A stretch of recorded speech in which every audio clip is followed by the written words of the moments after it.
Welcome back, Smutterflies. Happy Wednesday! Merry Christmas! Oh, you're so festive. I'm wearing my husband. I probably shouldn't be showing it. My husband's old company t-shirt and no trousers. Oh, stunning. I have knickers on, just no trousers. Cool. It's an If oversized anyone, t-shirt. if anyone's wondering what we wear when we record podcast, now you know. When we record, Absolutely nothing. when we record remotely, Yeah. it's Oh all. yeah. Sorry. Yeah. It's all. We're not together. Yeah, yeah. I'm not. Yeah, you're like, oh really? Oh, lovely. No, I do show up to Sam's fully clothed. It's an oversized t-shirt, guys. It's like down to my knees. It's not like I'm just. But I do love Winnie the Pooh, and it's one of my favorite things in the world. Why not? You're in the comfort of your own home. I just don't need to put trousers on. There's no need. Pants. Pants. Pants. Are you ready for Christmas? Yes, I think so. It's actually been quite like normally I'm not. It's a massive panic and then I'm rushing. But like I'm having a pretty low it's never not low key, but like one of the great things about having a child that's now in school is like all my Christmas presents are done with school pictures. So I Yeah. just placed one gigantic order and I don't need to think about it. So actually, I've been pretty organized. My child's now old enough to make a Christmas list, and that really helps. I used to Like, love doing the Argos catalogue when I was little. lol, hers was taking pictures on an iPhone, so modern. But yeah, I don't think she'd know what a catalogue is if we gave it to her. Yeah, I don't want to read.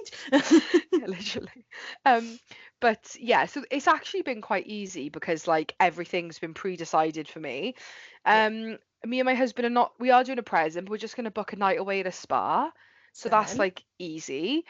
Um, so I think, and I'm not cooking, I'm going to somebody else's house. I just show up.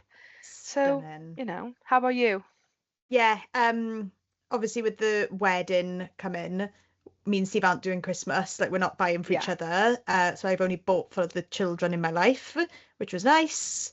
That was done very early. I did it really early on. I just need to hmm wrap them. Um, and I go to my mother's for dinner. So Don't have to do anything. yeah, I'm all decorated. I'm in my festive wear. We hmm had our girls' Christmas night out on the weekend. We You need to did. send me the picture because I haven't posted anything on the podcast to say like, look Oh, at us having yeah. fun. But you took a really nice picture of us, I didn't did. you? I'll send it We after were this. both looking very festive and very We were. fit. Yeah. Do you know it's funny? Obviously, you went home before us. Me and Georgia went out in Swansea when we got back from Cardiff. Oh, did you? Yeah, and this boy was talking to me, and he was like, "Oh, do you have any hobbies? Like, what do you like to do?" And I said, "Oh, I like to read." And he went, "What books?" And I was like, As opposed to what? Fucking menus? "Yeah, Like take out menus. Actually, is what I was gonna say." the back of a milk carton? Like, I was like, "Yeah." Jesus fucking Christ. I know. And then he was like, "How old are you?" And I was like, "Oh, 32." I was like, "How old are you?" He said, "Oh, 24." I was like, "Right. Sorry, babe." Like, not that I was interested, sorry, to clarify for listeners, like not that I was interested, we were just chatting. Yeah. But he was like, "I'm 24." And I was like, "Okay, goodbye." It's bedtime. Yeah. Does your mum know you're out? Yeah. What are you reading? I am over halfway through The Heir of Lies, which is L.J. Andrews' second book in the Bones of Broken Souls and Bones. Of the Broken Souls and Bones. It's called The Heir of Lies, and oh my god, Rourke Ashwood, like the man I that you forgot are. that you had that arc. It's one of your overcommitments. Oh yeah, Did you but I'm nearly done finish? with all my. I'm nearly Did you done with all finish the my. Anna Applegate and Helen D'Amico one yet? No, I haven't done that one yet. Oh, okay. That's coming. That's my next That read. was on loads of people that I've been seeing like their top reads and of the year. And like I've humble brag, I've been tagged in some. But quite so many had book 3 in Oh, I'm their excited. top reads of the year. Yeah, everyone will be so glad to know I finished The Wrath of the Fallen. I Yeah. finished The Tempest Blade. I've Yeah. read and finished Brimstone. I've Yeah. been on a roll. Well, I You have. audiobooked Brimstone and I Yeah. just honestly smashed through it so quickly. Um, Yeah. Literally doing a jigsaw with my headphones on, and I was like, oh my God, I've listened to like 4 hours. Hee. It's like even if you And listen on double speed, it's still like 7 hours. yeah, I did it in like 3 days. Yeah. And I bought on, not, I didn't buy it on Audible, but like with my next credit, I've got the Arcana Academy by Elise Cover, Yeah, yeah, okay. the Yeah, yeah, tarot yeah, cards, yeah, yeah, the one that I kept saying to you, I really yeah, want to read it. I was like, right, I'm clearly getting through audiobooks quite quickly now, and it's quite a big, because I obviously I had it for my birthday. It is quite a yeah. large book, so I was like, I'm gonna audiobook that next. Book two's just been So announced, and the title and the cover's just been yes, I saw, announced. I saw. So yeah, that is what I'm currently reading. What are Lovely. you currently reading? Uh, not much. Um, what did I finished last? What did I finish? Oh, Ravenminder. I think that's actually the last book I finished. And I've been audiobooking Brimstone, and then just kind of like lost track of time. And then Sam was like, "Do you know we need to record Brimstone like ASAP?" And I was like, "Oh, I am like halfway through." It's Um, a big old book as well. yeah, so I'm shifting on Brimstone. I'm going to get that done by the end of the week. And I'm also reading, actually, I am actually reading at the same time. I'm reading Caraval for my book club because they meet on Oh, Thursday, and it's the only month. If anyone, I don't know if I've ever mentioned this, but I'm part of a book club, like a local book club, and I only joined in like August, I think. It wasn't that long ago, but they preset their books for the year, and basically they didn't have like that many members at the beginning of the year, and pretty much all the books were like thrillers, like murder mystery, like Frida McThingy Majiggy and Rita um McFadden. yeah, whoever she is. Um and not as in like whoever she is in like a rude way. I just not in my she's very Yeah, famous. yeah. Like literally who am I? Like I just mean like not in my wheelhouse. And like Emily Henry books and stuff like that. So like I go and a lot of us go, but like there's a lot of people that have now joined us now like fantasy readers, but we don't read the books, we just go for the social. But in December's meeting, which is Thursday, we're voting for next year. So they've said with fantasy, we can obviously have fantasy, but they've got to be standalones and less than 400 pages, which is Hmm. hard, but I have found three suggestions. Oh, what are they? Um, Bride, one that's called like the Scattered Bones or the Something Bones. If you saw the cover, you'd know it. We've been recommended it before loads of times. Oh, and there was another one in my brain last night and now it's gone. I'll have to try and have another think. There was another one that I had in my brain. If you can think of any standalone fantasies that'd be less than 400 pages, let me know. Yeah, I'll have a Um, think. oh, I was thinking of one last night, a really good one, and now I'm like, oh, Tusk Love. I'm pretty certain that's a standalone fantasy, and it's like orc romance. Um, Ooh. Anyway, we're reading Caraval. Caraval is the only fantasy book on the roster. And so I'm currently reading that, but it's teeny tiny. I literally sat down last week and read it like one evening. I had an evening off, and I only read for like 2 and a bit hours, and I'm already like 20 something percent of the way through. So I'm Is really that enjoying Stephanie it. Garber? Yeah, it's what Once Upon a Broken Heart spins off from. So, it's what I expected, but it's also not. It's very Phantasma. It was obviously written way before Phantasma, Yeah. but it's very, very. The premise is quite similar. Like two Oh. sisters, they enter because the one enters and she goes after her. That kind of premise. But I'm really enjoying it. It's really good. So that's kind of what and I need to once I'm done with Brimstone, once I'm done with Caraval. I've got so much I need to like catch up on. I need to read The Shadow of Brennan Soul by Charlotte Brown, who's a friend of mine. I need to catch up on that because I've been a bad friend and not read her books. I just haven't had the time. Um, and then I'm gonna try and like read, not that I don't enjoy those things because I do, but try and read something for myself over Christmas. So I don't know whether just to go rogue. I was thinking of going really rogue. I can't think of what, but like I don't know. I was thinking of starting something new. I'm thinking about doing some second books from our indie author spotlight. I Yeah, might do the second book from Shot in the Dark, yeah, because obviously I loved that. you did, And I'm yeah. watching Supernatural at the moment, so like, Hmm. I might try and read the rest of Laura Carter's series. I was thinking of maybe doing Secrets of the Dead over Christmas as well. Secrets at B, you will smash through Secrets of the Dead. Is so fucking good. Hmm. So Hmm. good. There was another one I had in my head as well. Oh, Amy Clinton, Prince of the Tower, Yes. the next book for that as well. So Did you read the yeah. second one in Jem Preston's Fairy Guild No, but Trials? I bought it. I haven't. Because that's No, but I it's done. bought it. It's a Yeah. duology. I didn't know that. It's a duology, so it's done. Yeah, so I've got lots of options, but I mean, I've not got a huge amount of plans. Work is quiet, so I'll probably get some reading done over Christmas. Oh, that's what I was gonna do, was read the 4, 5, 6, 7, 8, 9 of LJ's first series because I only ever read the first three. Please, Yeah, please. Oh my gosh. Yeah. yes. So Yes. that because they're like all That's on my KU, vote. aren't they? Yeah. Yeah. So we'll see. Stunning. Um, as always, we're on TikTok, we're on Instagram, we're on Threads, we're on Discord, which is sort of like a book club, sort of just like a free-for-all chat about what you want. We've got like a crowdfunding app on Throne.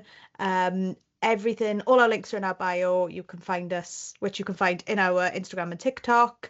Um, And Patreon.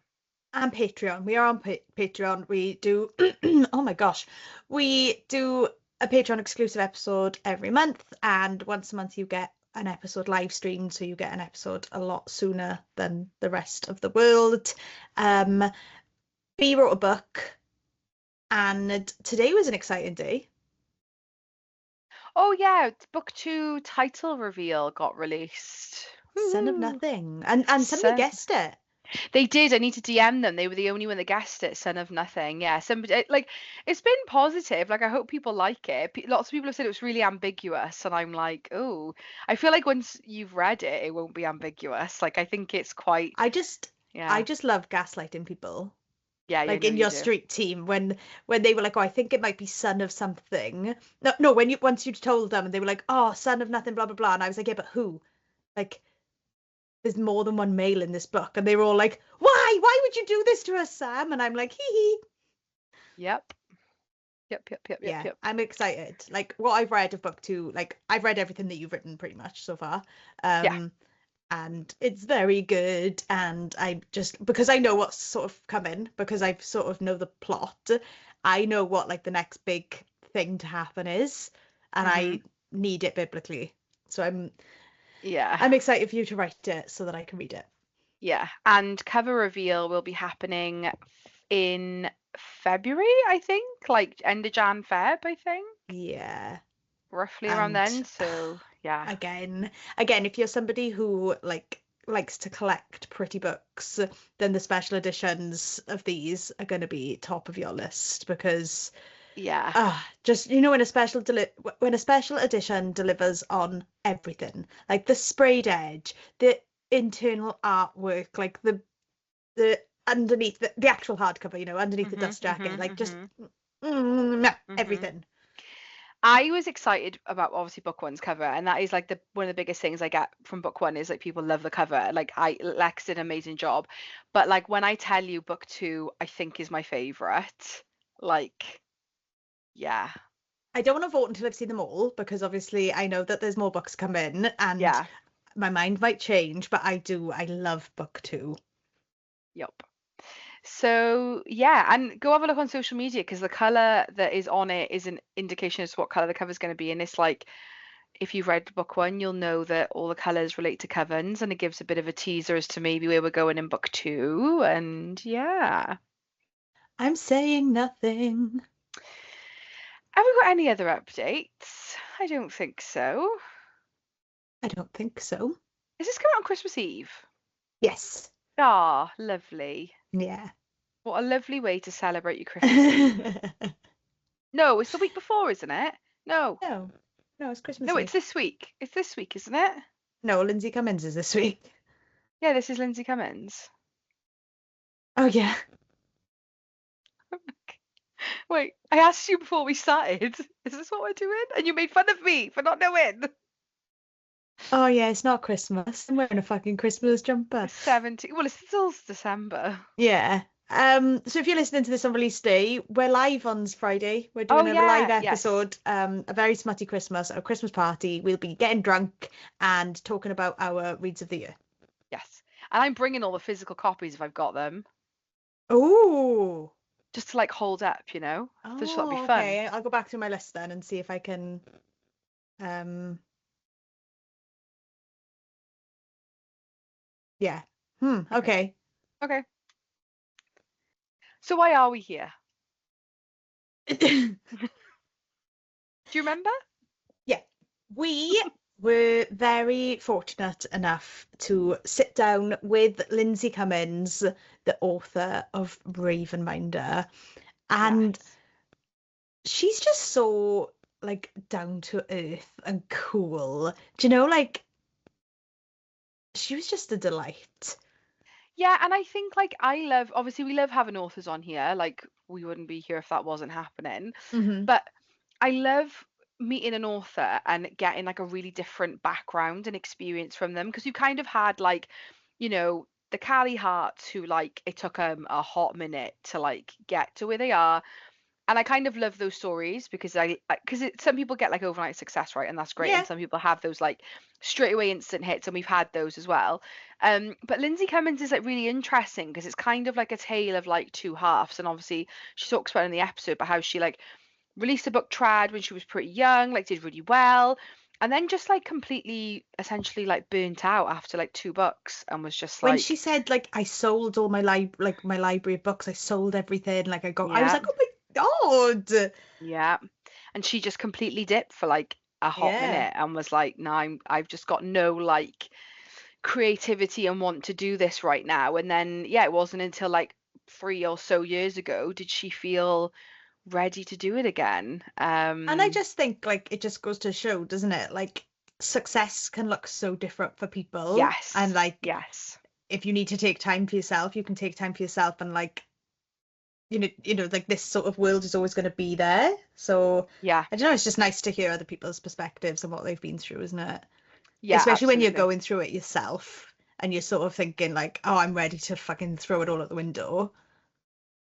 Yes. Me every day. Me every single day when I just lose followers. Love that for me. People are so cynical on I just, social medias. sorry, this is so going off on a tangent. Like, I just don't get it. Like, I just don't get it. Like, I don't understand what it is. Like, I literally just post something regular and I'm like, oh, 10 gone. In one fell swoop, just 10 gone. I'm like, oh, okay. Happy Tuesday, everyone. Bye. Bye. Anyway, Thanks for so listening.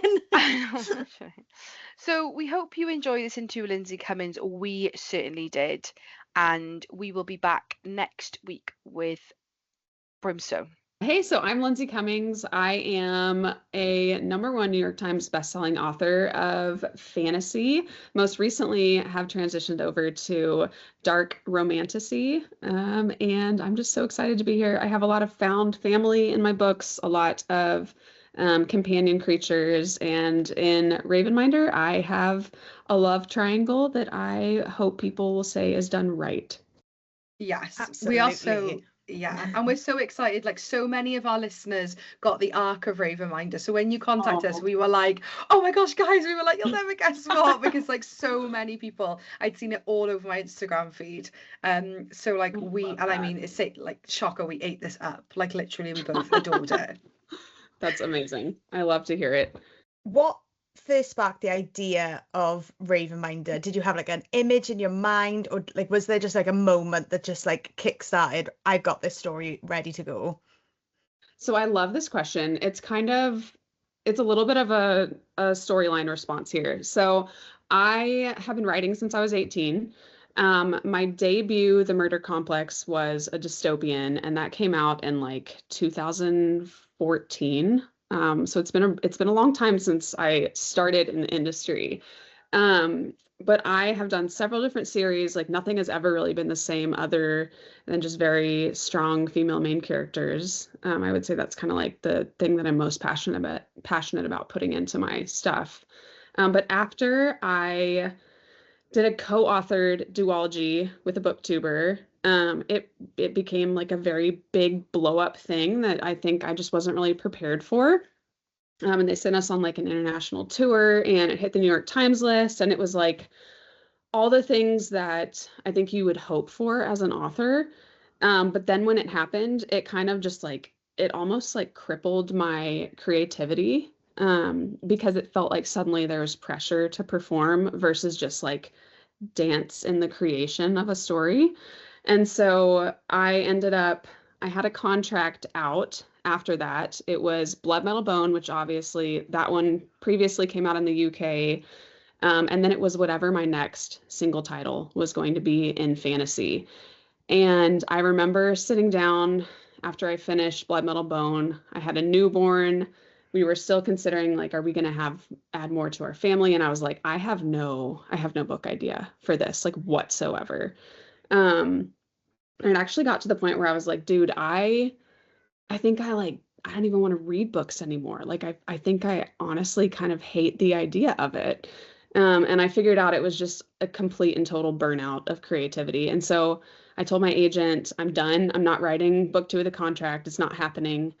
I sold all of the books that I had. I had like a full library in my house. Like I put everything away, got rid of literally every possible thing that there was to do with books and writing. And I didn't pick up anything for probably 2 years that was bookish at all. Like I took a part of myself and just like locked it away.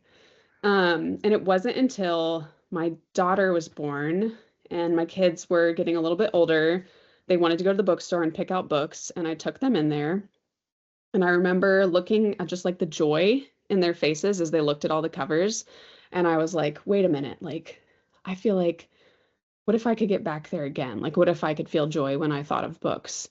Um, and so I was kind of milling around, like maybe I could write another book again, but I still had no idea.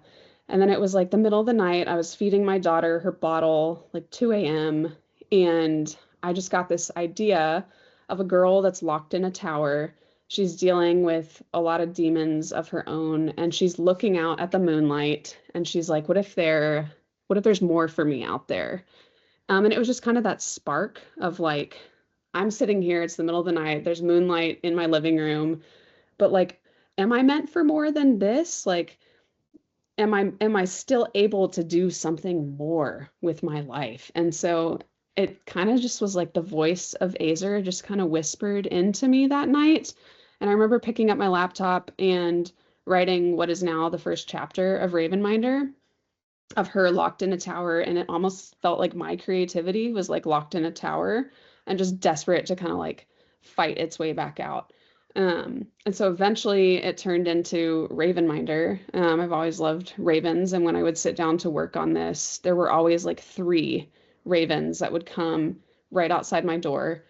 And so I was just like, I feel weirdly bonded to these little creatures. And so the idea of 6 was born, and it all kind of just came from there. So I know that's a very long response, but yeah, it was just a really weird life journey, honestly, that brought about this book. Oh no, I love that.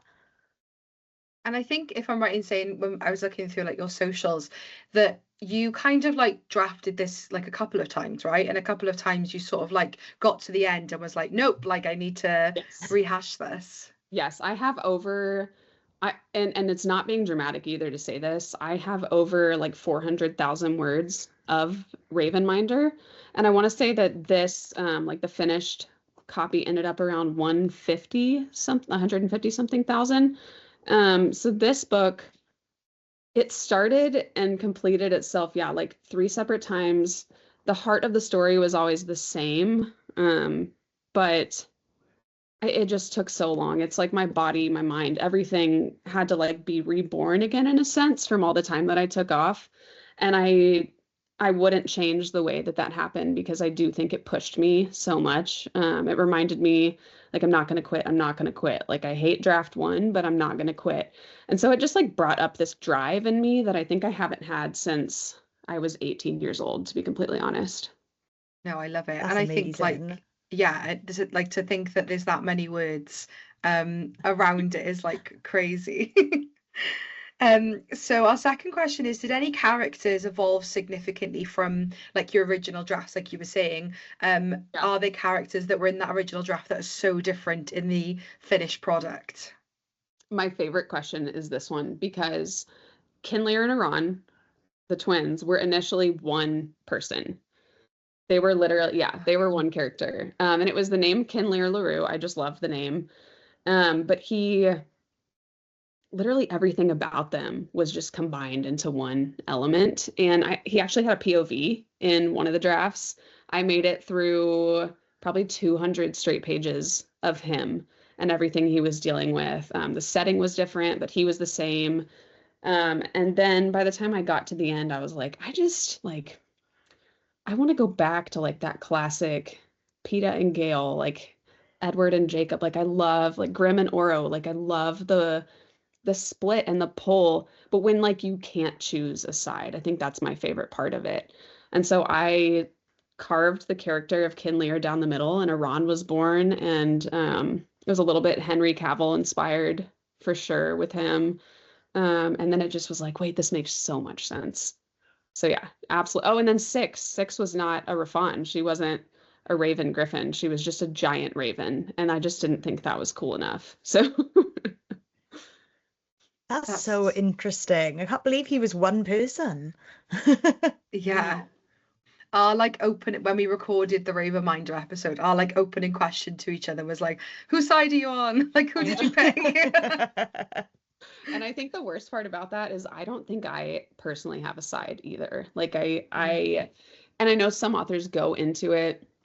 They have to know. Like I know Alex asked her, I think she knew from the beginning of her Lightlark series, like who she's going to end up with. I have to be completely honest. I still go back and forth every single day on what the end is going to be with this. And I'm even like in the middle of writing both male POVs right now, and I still don't know where I'm leaning towards the most. Like there are two completely separate paths that it could take.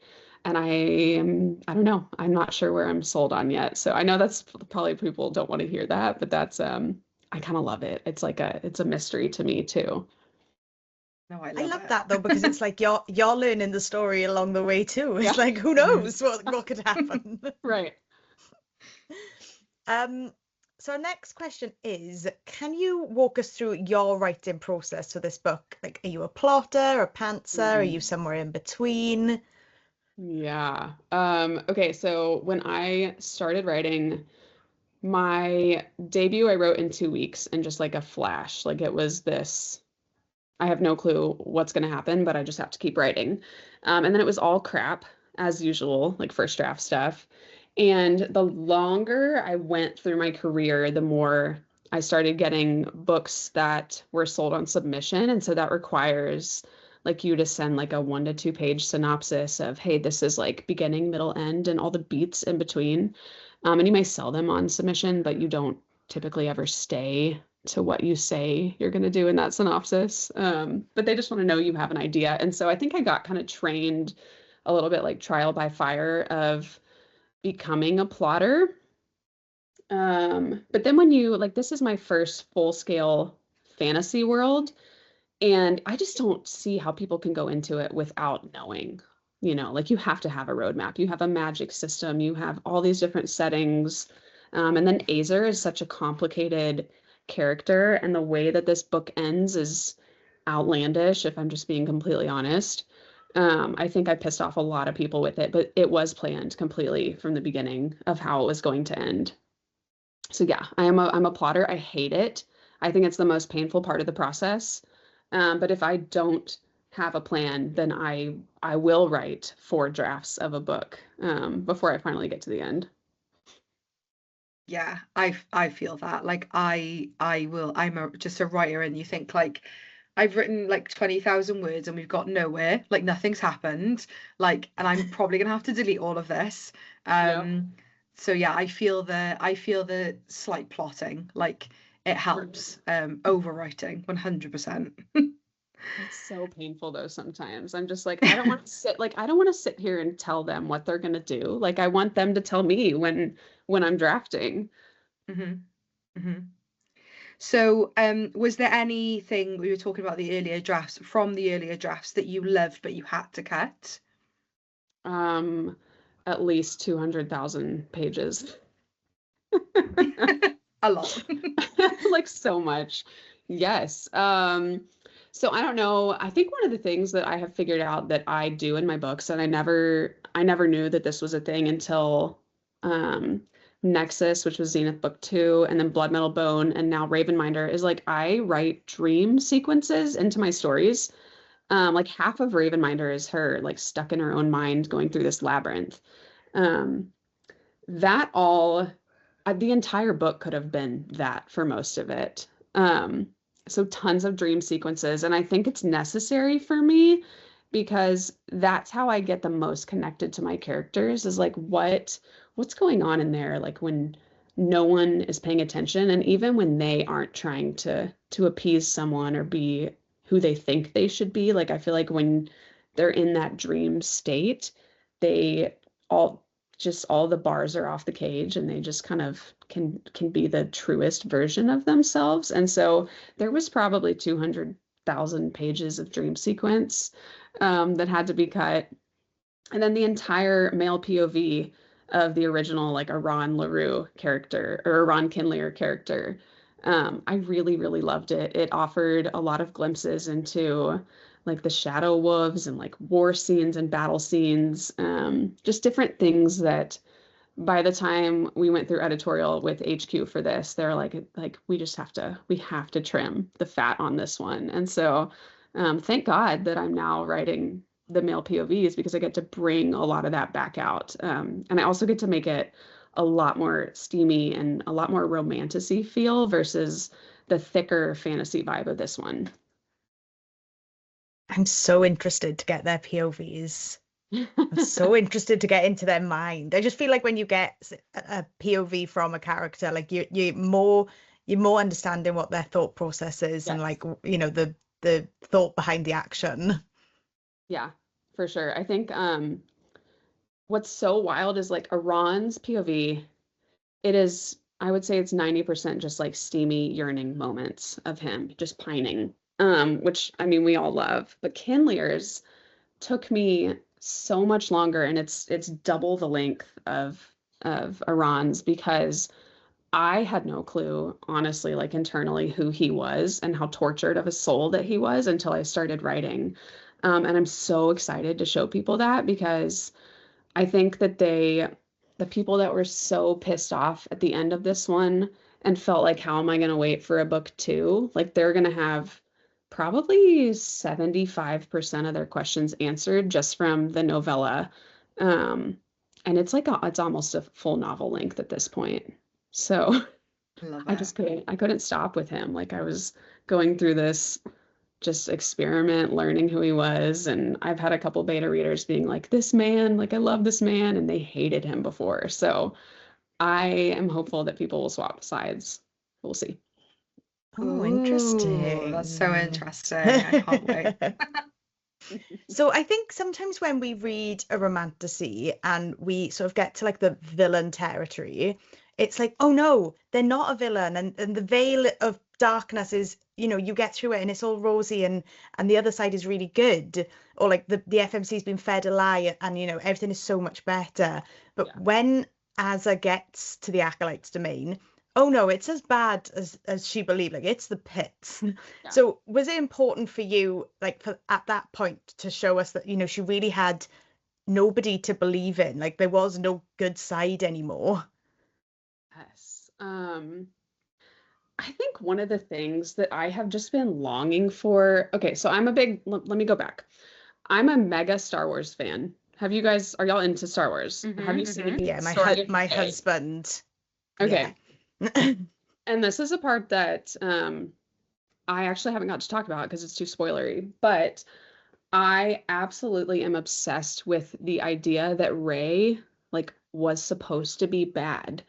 When all the stuff went on like in the movie with her, and she like has the lightning, and like it's so cool to see her as like a Sith Rey. I just loved that. Like you follow this character and she's so tortured and she wants to know like, who am I the entire time? And so a lot of Ezer actually did pull from that, but I gave it the ending that I was desperate to see, that I feel like you don't get the villain and things being bad. And so when we finally get into that moment, like she has no one, but it's totally meant to be that way because she needs to get to the absolute pit. And she needs to feel lost, that all is lost moment. Like I wanted her to be completely on her own except for Six, so that she could not be influenced by anyone else and truly just make the choice that was the most her at the center. And so, yeah, I wanted it to just be just like a really dark moment where she's like, you know what? Wait, like maybe I am going to make this choice. Maybe I am going to go bad. Yeah, 'cause we I said, loved it. I think we said in the episode B, like yeah, when she got there, I was expecting like the sun came out and like Yeah. actually the land is amazing and it's where you Right. actually want to be. And I was like, oh my God, no, this is so much better. I love the dark side of things. I feel like so often we get these like beautiful, shimmery, happy endings, and we get, yeah, exactly what you're saying. Like the sky clears and it's like, oh, it's just perfect. But that's not life. Like life is pretty crappy a lot of times. And so I think also a lot of it was just like it was born out of just the darkness that I have felt in my own heart and my own life a lot of times. And I feel like everybody experiences, but nobody wants it to be brought to the light, like brought to the outside. No one wants to talk about it.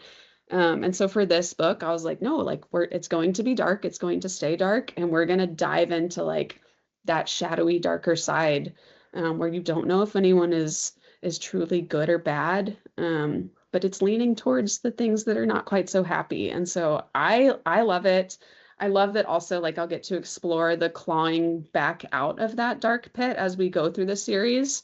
Um, I just think it's so interesting how long people can stay inside of themselves and how shadowy things can become, but you can still find like light and beautiful moments in the darkness. And so that's what I'm loving, that I'm going to get to explore more here as the series goes on. yeah. I hope I know we said it in the episode, that. like when you see Kinlear's like hands change, and then there was a Mhm. part of me that was like, but is she gonna like is the veil gonna lift and it's all like a ruse, you know? And then it was like, nope, like this is the No. reality, and I loved it. I was like, we're like sticking to that darkness path. Yeah. And honestly, like it was so much more horror style in the Yeah. first couple drafts. And so I got to keep some of it. But I am excited for people to see again Kinlear's point of view, because you're going to get to see a lot of glimpses into that moment, specifically, and kind of what's going on internally when somebody makes that choice and when they become a dark soul, basically. So there's a lot. It is a lot of darkness in this book. And we're so excited to see more, honestly, because we loved it. So we between the two of us, we've had many debates over the five gods versus the one god, and Yeah. you know, again, like similar to this, like light and dark debate is like which is actually like the right or the better side. Yeah. So are readers supposed to be conflicted over who they can trust in this realm? 100%. Yeah. 100%. Because and that's the thing that I also didn't go into this meaning to do. I didn't mean at first for it to be such like a exploration into like religion and religious trauma and all those different things, and it just kind of became that on the page. And so I think one of my favorite things that I'm seeing from readers is like they'll be like, "Oh, I love how she explored like the gods and like the laws and the rules, and I love how you can tell she feels a certain way about this." And then like another reviewer will be like, "You can totally tell how she feels a certain way about this, but they're like complete opposites." And they're like so bought in on how I feel as the writer about it.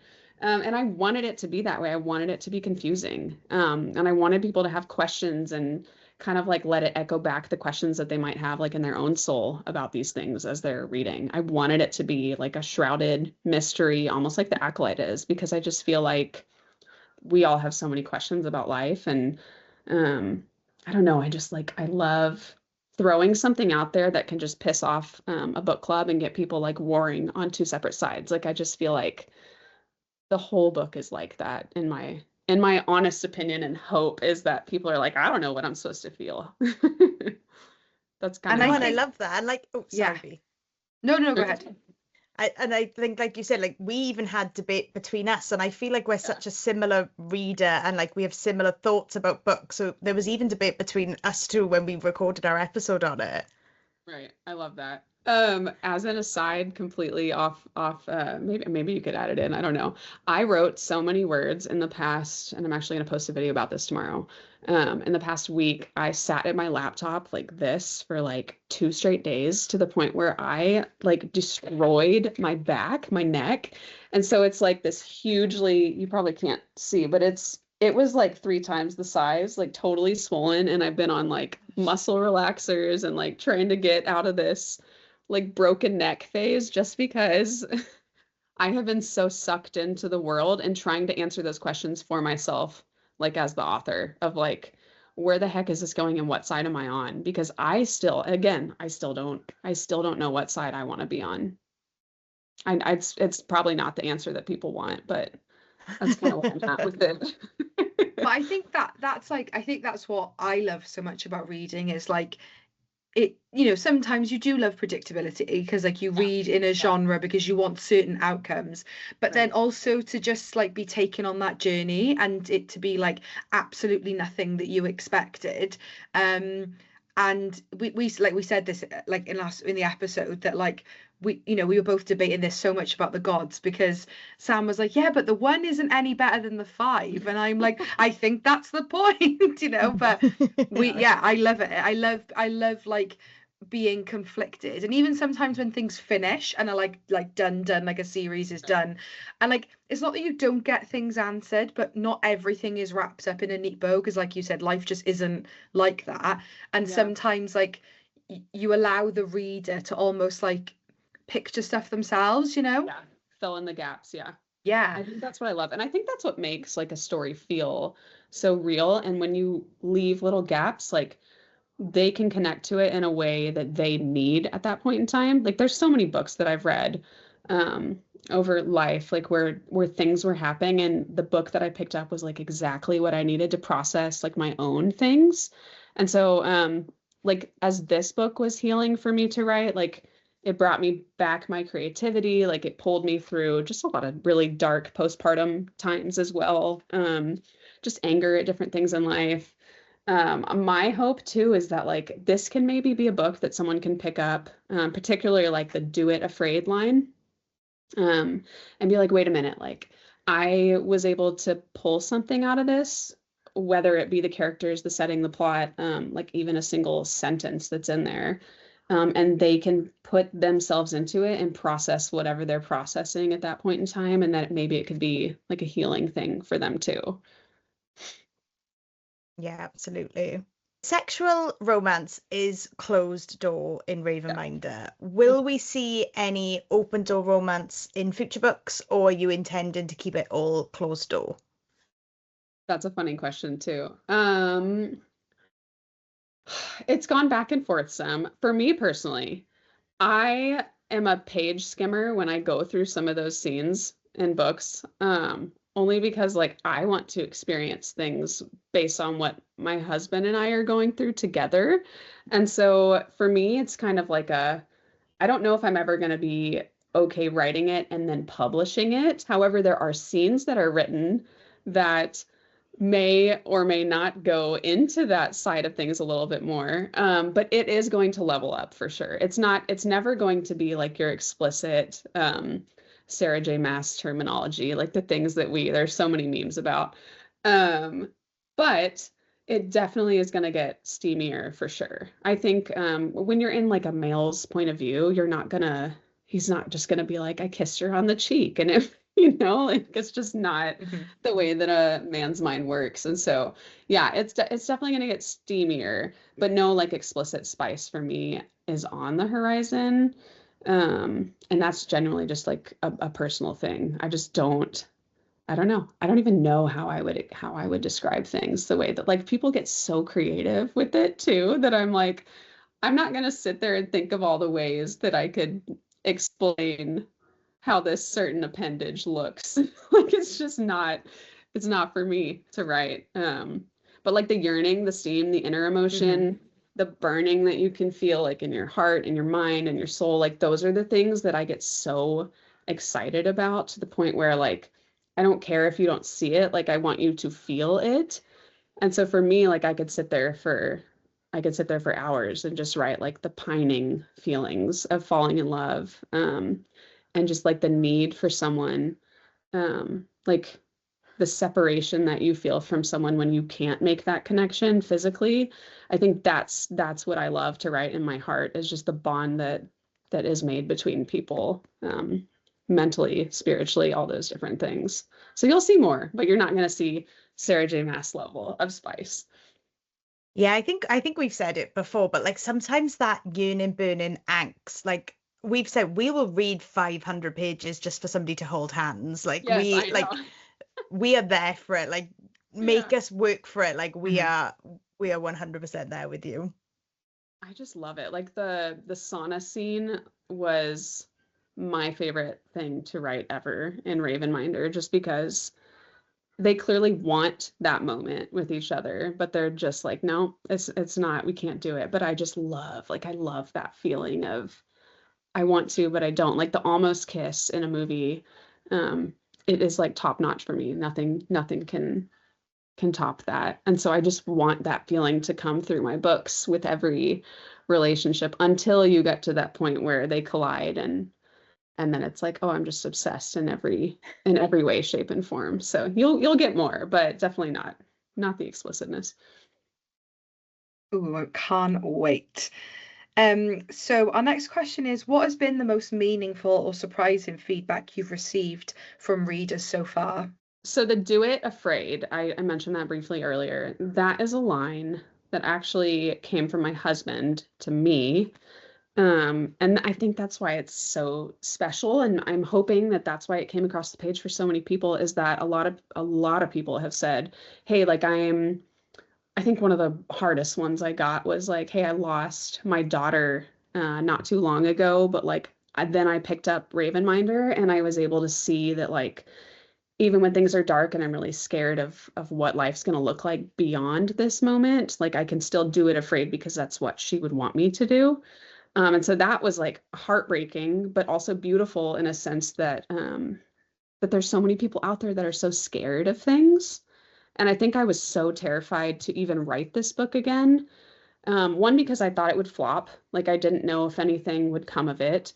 It's traditionally published in the UK, but it's self-published in the US and Canada, um, because I was so tired of the publishing industry, just to be totally transparent. And I was like, I am so scared that if I write this book that means so much to me, like the mental and emotional stuff that I had to walk through while I was teaching myself to write again, basically, if I like write it and I hand it off to the US, to like a country where I have done all of my career in, like I'm fairly new to the UK audience, brand new probably for a lot of people. And so that was a little bit different, but like taking it and giving it to my country when I've been publishing books for that long, I just thought like, I feel like it would like take the soul out of it a little bit, because I want to market it the way I want to market it. And I want to hire artists to do things the way I want them to do. And I want to write faster than traditionally publishing lets me do. But I was terrified of doing it because I thought if you hybrid publish a book, which means you go trad in some, indie in other places, like it's going to flop. But I did it anyways because I just was like, I don't want to be scared of doing things anymore. And I don't want my kids to see me be scared, and I don't want them to see me quit. And so when I wrote in like the do it afraid line, and it's like throughout the whole book, Ezer is learning to face fears and do them anyways. that is the one that I have seen like the most graphics, the most, it's mentioned in like almost every review that I've seen, if I'm brave enough to look at them. Um, and so it's resonated with so many people that I'm like, wait a minute, like, do we all feel this way in life? You know, like, do we all wake up every day and in the back of our mind, like, there's some little whisper of like, no, no, you can't do this because, you know? And so I think to have so many people echo that has just made me that more excited to keep writing the series and keep going through the experiences of like fear and anxiety and darkness because so many people out there, y'all. Like I swear everyone has something that they're terrified of. But I love the idea that we can still do things anyways, even carrying the fear with us, if that makes any sense. No, yeah, it absolutely does. Absolutely. And I think And I it's feel really like- interesting. oh. Oh, sorry, go on, Sam. No, you go. I was just going to say, I think it's really interesting that you were talking about hybrid, like doing it both, so doing self-published in the US and Canada, and then trad in the UK, because like that was one of the, so when I released, like I just went straight self-published because that was like a similar thing for you. Like you said, like this story's meant so much to me. It's taken me so freaking long to write it and put it out in the world, and you like it's literally like a type of child, like, you know, like you've looked at it for so long, and and like you said, but then it's that fear of like, but what if something I've literally poured my heart and soul into, you put it out there and it's like, oh oh you know, 10 people buy it and then you're like, wait, but this wasn't yeah, I don't this like was like that. like 13 years of like thinking about this. And but yeah, that's really interesting, like, because I think thus far we've had, like, I'd say more heavily on the indie side authors. We've had some that have flipped to trad.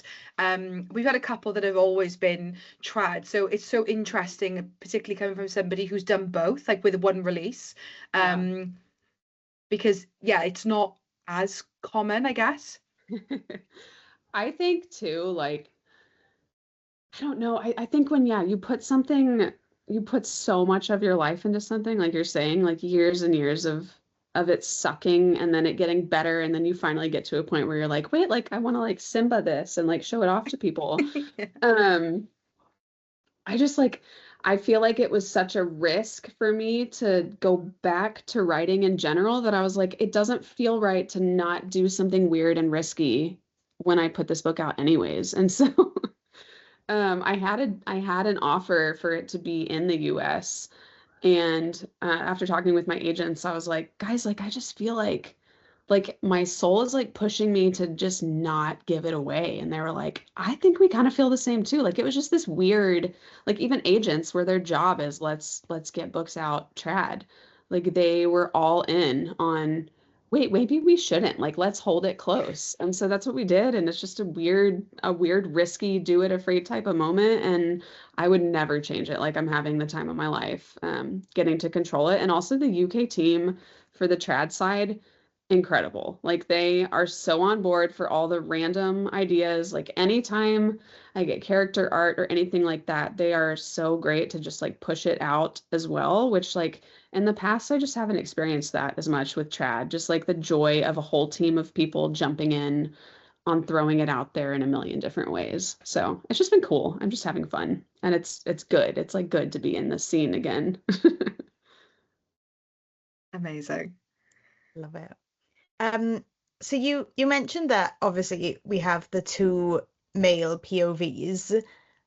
How many books do you envisage this being? How do you have a plan yet of how big Ravenminder is going to be, or is it going to like go into different worlds? What like a multi-series? Like what are your plans for the full? So I love that. And my answer is going to be the same as it's been for everything else, is like I don't 100% know. I do. So I have the male POVs. I have a whole short story collection that I've also written of Kinlear and Arawn and Soraya, like the girl from their past. I have an Love that. entire chunk of like scenes from that I'm going to probably put out in the summertime, actually. So lots of like world building and like pulling different characters into different novellas that'll help like push it along.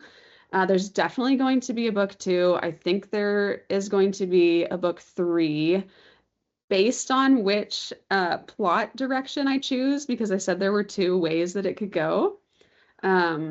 So definitely at least, so we're going to have Ravenminder, the two male POV novellas. We're going to have like a summer bind up of the past. And then we're going to have book two. And then there is a set of characters that you're going to meet in Eagleminder, in Kinlear's point of view. I can't say anything about it yet because it would be a little bit too spoilery. But I'm also really, really curious about exploring a whole different side to the world with them, which will take you into like the southern continent, outside of the kingdom that we're in right now. So I don't know. I love that. I'm going to do as much as I can to just keep expanding it. But I do have another full romantasy. It's half written already. And my agents, we were trying to decide how we're going to proceed with that one as well and what time. But I do have to say I like it better than Ravenminder. Ooh. And I am obsessed with the idea of it. And I can't wait to hopefully bring that one out at some point in time. I don't know when. I'm going to kind of see what they think is best. But it's good. It's good. And it's going to be it's a very sexy concept. So I'm excited about it. Love it. Give it all to us. The more books, the better. Write it all. So I suppose that sort of answers my next question as well, which was, can you give us any hints on what you're working on next? Yeah. So one thing that we talked about when we recorded Ravenminder, and this might just be me clutching at straws and being like, I've got this all sussed, and you're going to be like, no, Right. didn't even think of that. So I said to B, I was like, well, there's these 6 gods and they're split now into 5 and 1. And there were 6 Rathans and we lose 5 and we just have this 1 left. And I was like, have I found something? Has she told us what's going to happen? And I just sussed it all out. Or are you just like, no, it's just 2 sets of 6 and that is it? No, but I think you're absolutely brilliant. If you that's hilarious. And maybe my subconscious, like maybe it did do that and you've just like uncovered it.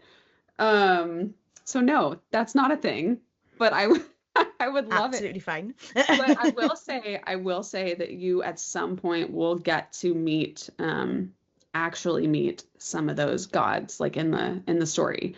That is an element that I'm bringing to life in book 2, and I'm very, very excited about it. And I don't really know in full what it's going to look like, but I have like a whole Pinterest art set of what it actually is going to like look like. I just don't know plot wise what it's going to look like. I love that. We but love I'm books with excited. gods and like I do exploring too. the god system. They're just like scary, and I want them to be scary and like the kind of thing you like tremble when you look at. Like I don't want it to be like a fire heart, why do you cry type, like peaceful type thing, you know?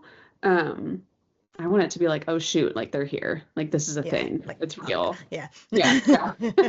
That's where we're going with that. So our final question that we ask every single author that we talk to is, what's one book that you will always recommend outside of your own?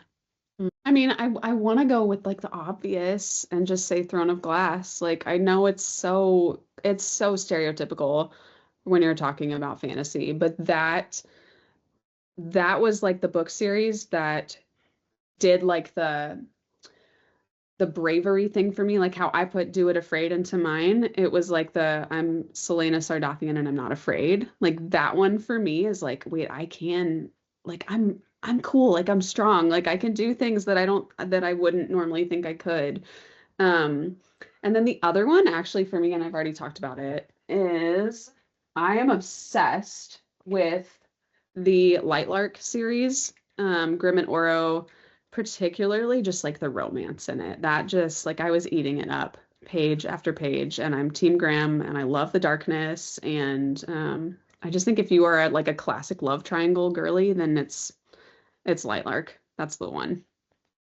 Love it. 2 great recommendations. We did a reread of Throne of Glass at the beginning of the year. It's what we kicked off the year with, and we read 1 a week and then did an episode on it, and it turned into 8 weeks of us crying. And our listeners were like, guys, we can't do this anymore. You can't just come on and cry at us for an hour. And we were like, but it's Throne of Glass. Oh my gosh. And I think like for me, that was like that was like the it moment as an author. Like, was when I got a Sarah J. Maas quote. It was like, I take away everything else. Like that for me, that was it. Like I don't know how anyone can write the way that she writes, how she can plot the way that she plots. Like I swear there's a team of like 75 people that are sitting in a room like, okay, Sarah, this is what you're gonna do next. But I'm like, it's just her. Like it blows my mind. So that's all our questions. I don't know if there's anything that like you're like, no, I really wanted to talk about this. Like I want to say this about Ravenminder. So I will give the floor to you if there's anything else that you want to talk about. No, I just want to say that I'm grateful. Like I feel I have never experienced in my career. I think I'm on like book 10 or 11 now. I have never experienced like the excitement and like the rabid fangirling that I have experienced with this. And I'm like, but it like how? Like to me, it just blows my mind because it wasn't even supposed to be a book and now it's a book and now I'm like busting out 250 page like novellas and I just like it's like pouring out of me this series and I genuinely think it's because people are just so excited about it. I've been one of those authors that like you either get the 5-star shining reviews or you get the scathing 1-star reviews where they're just like, hated this piece of trash. And so for me, like I have a 4.7 rating, like total on this thing. And I'm like, but that's wrong. Like how, like, wait a minute, hold on. So I'm excited. I'm just grateful. I just want to say thank you to everybody because the passion that they are giving me, that everyone's giving me for this is like it's just filling me up in a way that I didn't think a book ever could. And so I just feel like, dang, like it's been the perfect storm of everything. Like taking so much time away, coming back, and then people being welcoming and excited. It's been awesome. I can't explain the feeling that it gives me as a writer that people love what I'm putting out there. Yeah, and we are chomping at the bit. Like, Yeah. give us all the books, give us all the POVs. Like, we will eat it Yeah. all up. I love that. It's just cool. You don't get to experience that feeling often. So thank you. Seriously. That's amazing.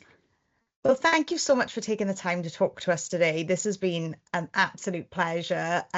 You will be sick of us because we put so much on social media. When we start like getting when the episode releases and we start doing clips, you're going to be like, oh, it's them again. Another Instagram notification. Oh, that's so fun. I love that. Awesome. This has been amazing. Thank you so much. Thank you. I really appreciate it. And sorry if I'm like, if it wasn't the content that you wanted or if there's not enough. No, it was amazing.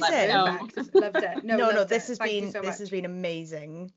Okay, awesome. Well, thank y'all. I appreciate it. So that was our interview with Lindsay Cummings. Yeah, and like we said in our intro, it was just so interesting to get such a different take on people's experience with like success or becoming, a full-time author. And yeah, she was a delight to speak to. I mean, we could pick her brain for hours about that book. I mean, especially Sam, you literally had like, in this chapter where you decided to capitalize something as opposed, she was like, sure. Yeah, she's like, what the fuck is wrong with you? Literally, like, yeah, I don't know, I just really got into this book. Yeah, I loved it. It was so good. I mean, like so many of you had got the arc of it and were raving about it. It was on my TBR. I had it on my wish list anyway. But also just really interesting to get like somebody who actively chose to hybrid publish as well. Like that was so interesting. Because obviously it's trad here in the UK, indie in the US and Canada.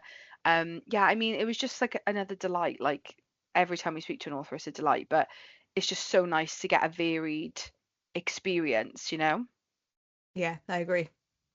And it makes you realize that there's no right way to do anything. No, nothing's perfect, even if it seems that way. Like, she wrote like 5 drafts of this book and like the book is amazing. But like if you're reading it and thinking, fuck's sake, she's written this book and it's so good. No, there's 5 drafts somewhere that like weren't good enough. So like, you can't take everything at face value. And that's what I loved about this interview is that she was like just really like open and honest and like, here's all the great bits, but here's all the ugly bits too. Yeah, 100%. Yes, agreed. So next week is Brimstone. Yeah. And then the week after will be our reads of the year. And obviously if anyone, I think when we did this the last time, I feel like we did edit it, and it was an edited episode. It wasn't a live stream when we did it last year, I don't think. But this year we've decided, because we're live streaming it on the 19th, which is Friday. If you're listening to this on release day, you can still join this time. We'll be putting a link out shortly as to where it's going to be. More than likely YouTube, right? I think is the consensus. Yeah. But it will be posted as our New Year's Eve episode, essentially. Yeah. But it will be unedited. So just to forewarn you, if it's like 2.5 hours long, sue us. Yeah. At me. Yeah. So yeah, if you're going out and partying this festive season, be safe, enjoy. And we'll see you next week. We'll see you next week for Brimstone. Woohoo!